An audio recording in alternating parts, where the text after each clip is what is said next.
दोस्तों आपको शायद याद होगा, आज से लगभग 7 साल पहले इंडियन टेलीकॉम सेक्टर में एयरटेल ने अपनी मोनोपोली क्रिएट कर ली थी। लेकिन जियो के आते ही इस पूरे सेक्टर का मोड बदल गया। कई बड़ी बड़ी कंपनी जैसे डोकोमो, टेलीनॉर और एयरसेल पर तो ताला लग गया और इवन एयरटेल को भी अपने प्लान का प्राइस 10 गुना तक कम करना पड़ गया था। पर दोस्तों आज के टाइम पर इंडियन टेलीकॉम सेक्टर में बिहाइंड द सीन कुछ ऐसा चल रहा है जहां एयरटेल अब जियो को किल करता दिखाई दे रहा है। तभी तो फाइनेंशियल ईयर 2023 में जहां जियो ने 1.2 ट्रिलियन रुपीस का रेवेन्यू रिकॉर्ड किया था, वहीं एयरटेल का रेवेन्यू था 1.39 ट्रिलियन रुपीस। लेकिन एयरटेल ने आखिर ऐसा किया कैसे, ये खेल उल्टा कैसे हो गया और अपने किस स्ट्रैटेजी के दम पर एयरटेल अब जियो को हराने में कामयाब हो रहा है, चलिए इस सब के बारे में हम डिटेल में बात करते हैं। तो दोस्तों जियो की शुरुआत से पहले देश में कई टेलीकॉम कंपनीज थी जिनके महंगे पैक्स की वजह से लोअर मिडिल क्लास लोग स्मार्टफोन्स में इंटरनेट का इस्तेमाल ही नहीं कर पाते थे, क्योंकि उन्हें तो सिर्फ कॉलिंग करना ही काफी महंगा पड़ता था। लेकिन जियो ने मार्केट में आते ही फ्री सर्विसेज देना शुरू कर दिया और उनकी इस स्ट्रैटेजी से कई बड़ी कंपनीज बंद हो गई। वोडाफोन और आइडिया मर्ज होकर वीआई बन गए। वहीं बीएसएनएल को जैसे तैसे करके सरकार ने अभी तक जिंदा रखा हुआ है। लेकिन दोस्तों उस टाइम से लेकर आज तक जिस कंपनी ने जियो को सबसे ज्यादा टक्कर दी है वो है एयरटेल। इसने न सिर्फ जियो की आंधी के सामने सरवाइव किया, बल्कि एक ऐसी स्ट्रैटेजी ढूंढ निकाली है जिसके दम पर रेवेन्यू के मामले में ये जियो को भी पीछे छोड़ते हुए फिर से अपनी वही पोजीशन हथियाने जा रहा है जो कि आज से 7 साल पहले इसके पास थी। लेकिन अब एयरटेल ये कर कैसे रहा है, इसे समझने के लिए हमें इन दोनों कंपनीज के टारगेटेड कस्टमर्स को जानना होगा। तो दोस्तों सबसे पहले हम बात कर लेते हैं जियो के टारगेटेड कस्टमर्स की। जियो सबसे पहले उन कस्टमर्स के ऊपर ध्यान देता है जो कि middle class and lower middle class के होते हैं। एग्जाम्पल के लिए यह फीचर फोन जिसकी कीमत सिर्फ 999 रुपए है, इसकी मदद से जियो उन लोअर मिडिल क्लास को भी इंटरनेट पर लाने की ट्राई कर रहा है जो कि अभी तक सिर्फ 2G फीचर फोन का ही इस्तेमाल करते थे। और वहीं अगर देखा जाए लोअर मिडिल क्लास से ऊपर के लोगों को, तो फिर इस सेगमेंट के लोगों के लिए भी जियो ने अपना जियो फोन नेक्स्ट 4G मार्केट में लॉन्च किया है। हालांकि जियो पोस्टपेड, जियो फाइबर और जियो सिनेमा जैसी सर्विसेज के जरिए जियो प्रीमियम कस्टमर्स को भी लुभाने की ट्राई करता है, लेकिन कहीं ना कहीं अभी उनका focus middle and lower middle class पर ज्यादा है। पर दोस्तों वहीं अगर हम बात करें एयरटेल की स्ट्रैटेजी की, तो फिर वो ट्रेंड को फॉलो न करते हुए अपनी खुद की यूनिक स्ट्रैटेजी प्लान करता है जो कि उसे लॉन्ग टर्म में सफलता दिलाती है। एयरटेल का बिजनेस मंत्र कस्टमर्स को फास्ट और क्वालिटी सर्विस प्रोवाइड करना है, वहीं जियो का मंत्र ज्यादा से ज्यादा कस्टमर्स को खुद से जोड़ना। यही रीजन है कि जहां जियो हर कैटेगरी में ही अपनी सर्विस प्रोवाइड कर रहा है, वहीं एयरटेल अपना फोकस सिर्फ प्रीमियम कैटेगरी में ही रख रहा है। एयरटेल सिर्फ उन कस्टमर्स को अट्रैक्ट कर रहा है जिनकी परचेजिंग पावर हाई है।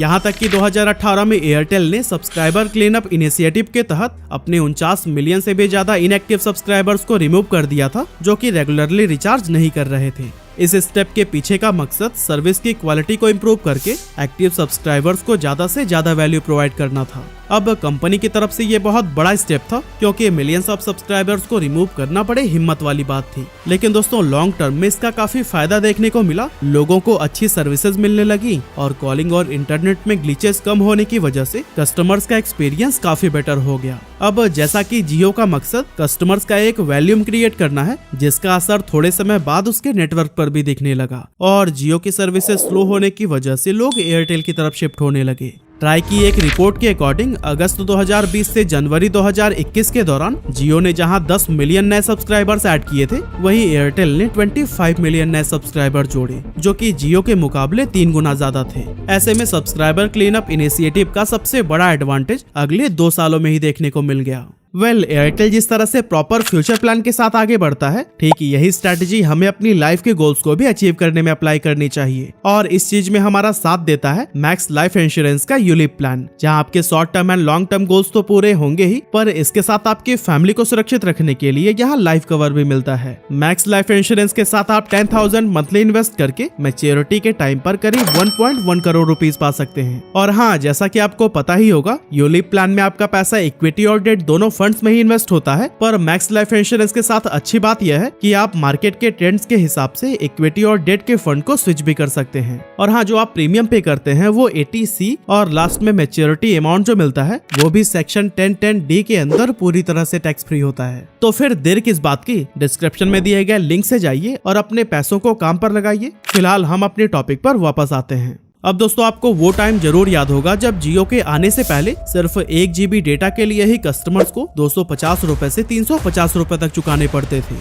लेकिन शुरुआत में अनलिमिटेड फ्री डेटा और उसके बाद सस्ते रिचार्ज प्लान ऑफर करके जियो ने सभी टेलीकॉम कंपनीज को अपना प्राइस ड्रॉप करने पर मजबूर कर दिया था। यहाँ तक कि एयरटेल जो उस समय सबसे महंगा माना जाता था उसको भी अपने प्लान के प्राइसेस ड्रॉप करके 10 गुना तक कम करने पड़ गए थे। लेकिन फिलहाल आज की अगर बात करें तो मार्केट में इतना स्ट्रॉन्ग कंपटीशन होने के बावजूद इसी साल जनवरी में एयरटेल ने अपने प्लान 57% तक बढ़ा दिए थे, क्योंकि जहां पहले इसका एंट्री लेवल प्लान 99 रुपए में था अब वो बढ़कर 155 रुपए हो गया। यानी कि आपको अपने एयरटेल सिम की सर्विस चालू रखने के लिए हर महीने मिनिमम 155 रुपए का रिचार्ज कराना ही पड़ेगा, वरना सिम पर इनकमिंग कॉल्स और इवन मैसेजेस तक बंद कर दिए जाते हैं। जबकि जियो की केस में ऐसा कुछ भी देखने को नहीं मिलता, क्योंकि जियो में अगर आप रिचार्ज ना भी करें तो भी आपके नंबर पर इनकमिंग कॉल्स और मैसेजेस कम से कम 90 दिन तक एक्टिव रहते हैं। इस तरह से दोस्तों एयरटेल अपनी बेसिक सर्विस के लिए भी अच्छा खासा पैसा चार्ज करता है और इवेंचुअली इससे कंपनी का प्रॉफिट मार्जिन इंक्रीज हो रहा है। अब दोस्तों जब एयरटेल की स्ट्रैटेजीज की बात हो ही रही है तो फिर कोविड के टाइम पर लिए गए इसके स्मार्ट मूव को हम कैसे इग्नोर कर सकते हैं। एक्चुअली ये साल था 2022 जब जियो को मार्केट में एंटर हुए 5 साल से ज्यादा हो चुके थे और इसने इंडिया के लगभग हर घर में ही एंट्री ले ली थी। ऐसे में कोविड के टाइम एयरटेल को एक नई अपॉर्चुनिटी दिखाई दी और वो उन घरों में भी एंटर होने में कामयाब हो गया जहां लोगों की पहली पसंद जियो बन चुका था। असल में कोविड के दौरान जब लोग अपने घरों में कैद हो गए तो उस समय ऑफिस के काम से लेकर बच्चों की पढ़ाई तक सब कुछ ऑनलाइन होने लगी। बस इसी चीज का ही फायदा उठाकर एयरटेल ने फौरन ही अपना फाइबर ब्रॉडबैंड नेटवर्क हर एक मेट्रो सिटी में लॉन्च कर दिया। अब जैसा कि उस समय लोगों को फास्ट नेटवर्क की जरूरत थी, इसीलिए उन्होंने इसे बेहद तेजी से अडॉप्ट कर लिया और देखते ही देखते 31 मार्च 2022 तक इसके 4.8 मिलियन से भी ज्यादा कस्टमर्स हो गए। आज के टाइम पर एयरटेल अपने इस फाइबर ब्रॉडबैंड के जरिए सिर्फ हाई स्पीड डेटा ही सेल नहीं कर रहा, बल्कि इसके साथ और भी कई तरह के ऑफर्स देकर ये अपना रेवेन्यू और कस्टमर बेस दोनों बढ़ा रहा है। जैसे कि इसके स्पेशल फैमिली प्लान को सिलेक्ट करके आप पूरी फैमिली का सिम एयरटेल में कन्वर्ट करा सकते हैं और फिर सस्ते प्लान्स में बेहतरीन सर्विसेज एंजॉय करते हुए पैसों की बचत कर सकते हैं। अब इससे लोगों को तो वैल्यू मिल ही रही है, लेकिन कंपनी को भी काफी प्रॉफिट हो रहा है। अब दोस्तों यहाँ पर अगर किसी को सबसे ज्यादा नुकसान हो रहा है तो वो है जियो, क्योंकि जिन घरों में जियो का सिम यूज होता था वहां पर भी एयरटेल अपने ब्रॉडबैंड सर्विसेज के थ्रू एंट्री लेकर जियो यूजर्स को अच्छे प्लान का लालच दे रहा है और इससे जियो के कस्टमर्स तेजी से एयरटेल में कन्वर्ट हो रहे हैं। एयरटेल फाइबर की खास बात यह है कि इसका स्टार्टिंग प्लान सिर्फ 499 रुपए से शुरू हो जाता है और जहां नॉर्मल ब्रॉडबैंड में आप मैक्सिमम 20 से 22 डिवाइसेस को ही कनेक्ट कर सकते हैं, वहीं एयरटेल फाइबर में आपको 64 डिवाइसेस कनेक्ट करने की सुविधा मिलती है। और दोस्तों ये सब कस्टमर्स के लिए इतना अट्रैक्टिव है कि वो तेजी से एयरटेल फाइबर के साथ जुड़ रहे हैं। हालांकि मार्केट में जियो फाइबर का भी ऑप्शन अवेलेबल है, जिसे कि सितंबर 2019 में ही लॉन्च किया गया था, मगर आज भी अगर देखें तो मैक्सिमम लोगों को एयरटेल फाइबर ही ज्यादा पसंद आता है एंड रीजन ऑब्वियसली स्पीड और एयरटेल की बेहतरीन सर्विस है। वैसे बेस्ट सर्विसेज के साथ साथ एयरटेल एक स्ट्रॉन्ग इकोसिस्टम भी बिल्ड करने में जुटा हुआ है, क्योंकि एक बार जब भी कोई कस्टमर कंपनी की किसी एक सर्विस को यूज करने लगता है तो काफी हाई चांसेस हैं कि अच्छे इकोसिस्टम की वजह से वो बाकी के प्रोडक्ट्स का भी इस्तेमाल करेगा। एग्जाम्पल के लिए अगर आप एयरटेल का सिम यूज कर रहे हैं तो फिर इनके अच्छे सर्विसेज को देखते हुए हो सकता है कि पेमेंट के लिए आप एयरटेल थैंक्स ऐप का इस्तेमाल करना शुरू कर दें। अगर ये भी नहीं कर रहे तो फिर कंटेंट देखने के लिए एयरटेल एक्सट्रीम का यूज तो जरूर कर सकते हैं, क्योंकि वहां आपको 17 OTT का एक्सेस एक ही जगह पर मिल जाता है। साथ ही आप म्यूजिक के लिए उनका विंक म्यूजिक भी इस्तेमाल कर सकते हैं। अब दोस्तों सवाल उठता है कि आपको फ्री सर्विसेज प्रोवाइड करने में कंपनी को क्या फायदा? तो दोस्तों इसका जवाब है एडवर्टीजमेंट, क्योंकि कंपनी का सबसे बड़ा फायदा आपको ऐड दिखाने में ही है। हालांकि सिर्फ अपना इकोसिस्टम बिल्ड करके या फिर कस्टमर्स को ऐड दिखाकर ही एयरटेल जियो से आगे नहीं निकल सकता, क्योंकि जैसा कि हम सबको पता है कि जियो के पास इससे भी बड़ा इकोसिस्टम है। साथ ही उनके सब्सक्राइबर्स का नंबर भी एयरटेल से काफी ज्यादा है। तो फिर ऐसा क्या है जिसमें जियो एयरटेल का सामना कभी नहीं कर सकता? एक्चुअली एयरटेल का एवरेज रेवेन्यू पर यूजर यानी कि ARPU जियो से ज्यादा है। जहां जियो का ARPU 167 रुपीज है, वहीं एयरटेल का 178। इन दोनों के बीच 11 रुपए का फर्क है, लेकिन जियो के पास एयरटेल के मुकाबले ज्यादा सब्सक्राइबर्स हैं, तो हो सकता है कि रेवेन्यू के मामले में इससे कोई खास फर्क ना पड़े। लेकिन अगर एक जगह इसका मेजर इम्पैक्ट देखें तो वो है कस्टमर्स की मानसिकता।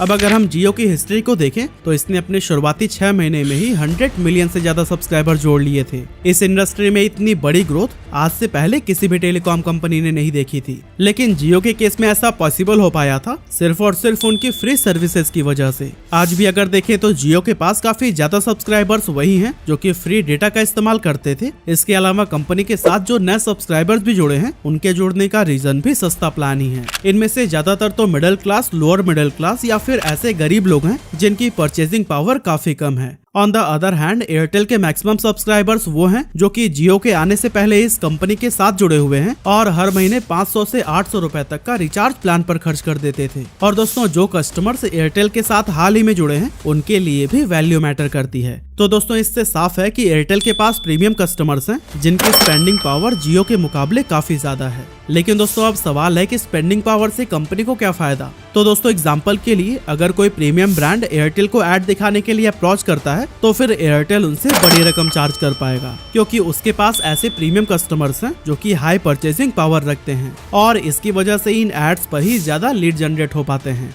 दूसरी तरफ जियो के पास मैक्सिमम कस्टमर्स ऐसे हैं जिनकी परचेजिंग पावर काफी कम है, इसीलिए अगर वो कोई ऐड रन करेंगे तो फिर बहुत कम चांसेस हैं कि कस्टमर उस प्रोडक्ट को खरीदे और यही चीज एयरटेल को आगे निकलने में काफी मददगार साबित हो रही है।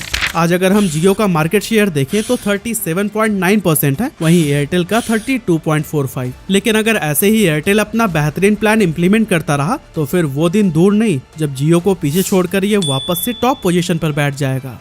वैसे आपका क्या ओपिनियन है? आने वाले टाइम में एयरटेल वापस से इस इंडस्ट्री का किंग बन पाएगा क्या? कमेंट करके जरूर बताइएगा। और हाँ, मैक्स लाइफ इंश्योरेंस के यूलिप प्लान का लाभ उठाना भी ना भूलिएगा। ज्यादा जानकारी के लिए डिस्क्रिप्शन में दिए गए लिंक को चेकआउट करिए।